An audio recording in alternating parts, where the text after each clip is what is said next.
आणि नागपूरहून आमच्या प्रतिनिधी सरिता कौशिक आपल्यासोबत आहे। सरिता, विदर्भात तापमानाचा पारा चांगलाच वाढलेला आहे। राज्यातलं दुसऱ्या क्रमांकाचं जास्त तापमान हे चंद्रपुरात आहे। काय एकूण परिस्थिती आहे त्या ठिकाणी?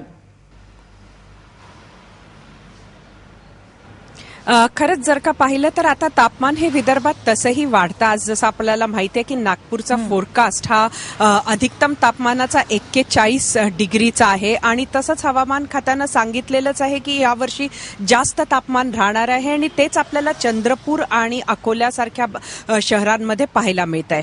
तसंही नागपूरचं आजच्या दिवसाचं जे काही नॉर्मल टेम्परेचर होतं ते 40.5 आहे, म्हणजे कुठेतरी 0.5 ची ही वाढ आज अपेक्षित आहे।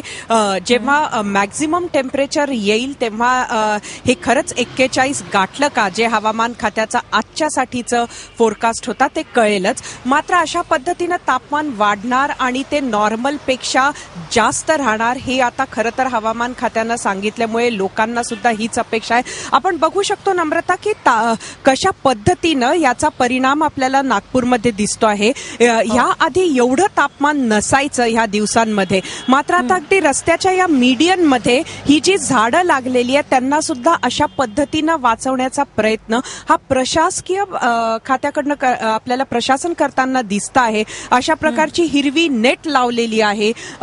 अनेक मंडळी जी आहे ती टू व्हीलर्सची संख्या, म्हणजे नागपूरला टू व्हीलर्सचं शहर म्हणतात, मात्र ती संख्या सुद्धा आपल्याला कमी दिसते रस्त्यावर। लोक कार्समध्ये येतात आणि जी लोक टू व्हीलर्सवर आहेत ती सुद्धा स्वतःला पूर्ण प्रोटेक्ट केल्याशिवाय निघत नाहीये। आणि चंद्रपूर सारख्या शहराची तर खासियत ही राहिलेली आहे की तिथं सुपर थर्मल पॉवर स्टेशन आहे आणि तिथं ज्या पद्धतीचं पोल्युशन राहिलेलं आहे त्यामुळे तिथलं देशातलं सर्वात हायेस्ट पोल्युशनचं शहर सुद्धा चंद्रपूर झालेलं आहे मागच्या काही काळामध्ये आणि त्यामुळे इथलं तापमान अजूनच या संपूर्ण कॉन्क्रिटायझेशनमुळे आणि सुपर थर्मल पॉवर स्टेशनमुळे इतर भागांपेक्षा जास्त वाढत असतं। नम्रता, सरिता, अपडेट्स घेत राहू। तुर्तास धन्यवाद या माहितीबद्दल।